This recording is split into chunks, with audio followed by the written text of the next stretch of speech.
ஐஸ்தேனி வழங்கும் இந்த பகுதி இந்திய தேசிய இயக்கம் தொடர்பான முந்தைய ஆண்டு டிஎன்பிஎஸ்சி கேள்விகளின் சுருக்கமான தொகுப்பு.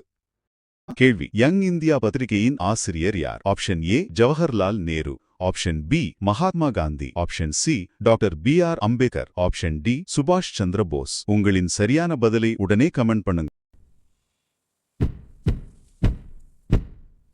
சரியான பதில் ஆப்ஷன் பி மகாத்மா காந்தி. விளக்கம்: மக்களிடம் சுதந்திர போராட்ட கருத்துக்களை கொண்டு சேர்க்க காந்தியடிகள் இந்த பத்திரிகையை தான் ஒரு முக்கிய கருவியாக பயன்படுத்தினார். இரண்டாவதாக, முழு சுதந்திரத்திற்கான விதை தூவப்பட்ட ஒரு திருப்புமுனை ஆண்டை பற்றிய கேள்வி: எந்த ஆண்டு ஜவஹர்லால் நேரு இந்திய தேசிய காங்கிரசின் தலைவரானார்? Option A 1929, option B 1928, option C 1930, option D 1931. எந்த வருடம்னு யோசிச்சு சரியான பதில கமெண்ட் பண்ணுங்க.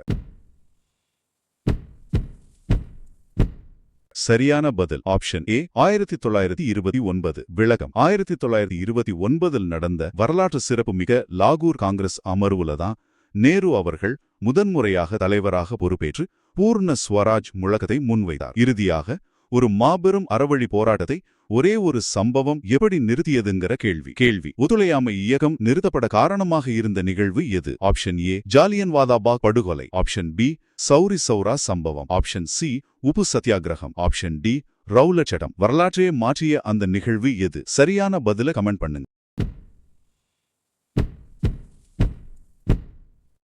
சரியான பதில் ஆப்ஷன் பி சௌரி சௌரா சம்பவம். விளக்கம்: 1922 நடந்த இந்த சௌரி சௌரா வன்முறை சம்பவத்தால தான் காந்தியடிகள் நாடு தழுவிய ஒத்துழையாமை இயக்கத்தை உடனே திரும்பப் பெற்றார்.